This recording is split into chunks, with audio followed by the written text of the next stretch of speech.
मंत्री बोली हम इलेक्टोरल बॉन्ड फिर से लाएंगे, कांग्रेस बोली और कितना लूटोगे। नमस्कार, मैं हूं दीपिका।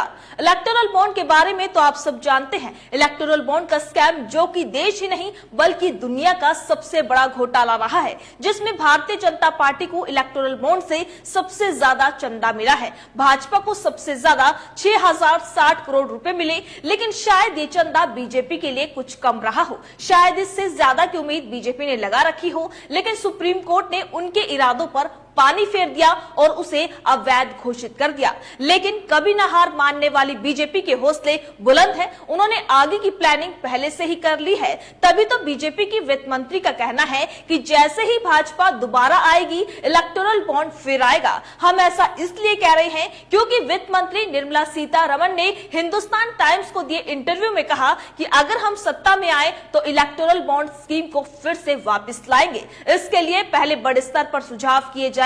सरकार के दोबारा से इलेक्टोरल बॉन्ड लाने की बात पर कांग्रेस नेता जयराम रमेश ने कहा कि इस बार वे कितना लूटेंगे। इससे पहले 15 फरवरी को सुप्रीम कोर्ट ने राजनीतिक फंडिंग के लिए इलेक्टोरल बॉन्ड स्कीम पर तत्काल प्रभाव से रोक लगा दी थी। सुप्रीम कोर्ट ने कहा था कि अवैध स्कीम है और असंवैधानिक है। वही बॉन्ड की गोपनीयता बनाए रखना असंवैधानिक है। यह स्कीम सूचना के अधिकार का उल्लंघन भी है। वही इलेक्टोरल बॉन्ड से भाजपा को सबसे ज्यादा फंडिंग मिली थी। जी हां, 2018 से अभी तक इलेक्टोरल बॉन्ड के जरिए सबसे ज्यादा चंदा भाजपा को मिला है। 6 साल में चुनावी बॉन्ड से भाजपा को 6060 करोड़ का चुनावी फंडिंग हुई है।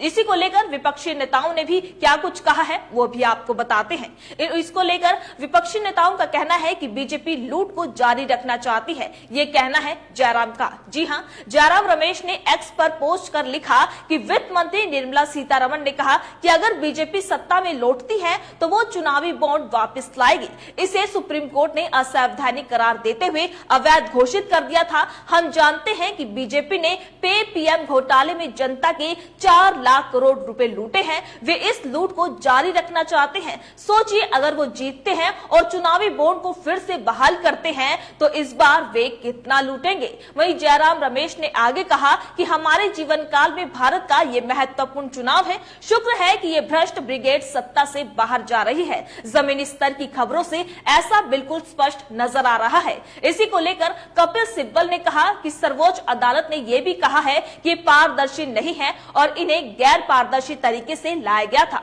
अब बीजेपी के सामने समस्या ये है कि उनके पास इस चुनाव के लिए पैसे हैं, लेकिन वो जानते हैं कि जब वे हारेंगे तो उन्हें पैसों की आवश्यकता होगी। हालांकि निर्मला सीतारमण कह रही है कि वे जीतेंगे तो सभी संबंधित पक्षों के साथ विचार विमर्श के बाद चुनावी बॉन्ड घोषणा वापस लाएंगे। उन्होंने इलेक्टोरल बॉन्ड स्कीम को लेकर आरएसएस प्रमुख मोहन भगत पर निशाना साधा। उन्होंने कहा कि वे इस मामले पर चुप क्यों हैं।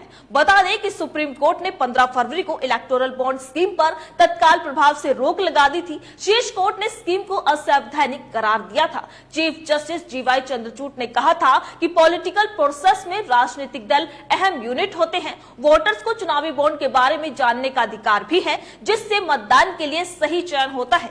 सुप्रीम कोर्ट ने सबसे ज्यादा चंदा देने वाली कंपनियों पर कहा था कि किसी एक व्यक्ति की ओर से दिए गए चंदे के मुकाबले किसी कंपनी की ओर से दी गई फंडिंग का राजनीतिक प्रक्रिया पर ज्यादा असर हो सकता है।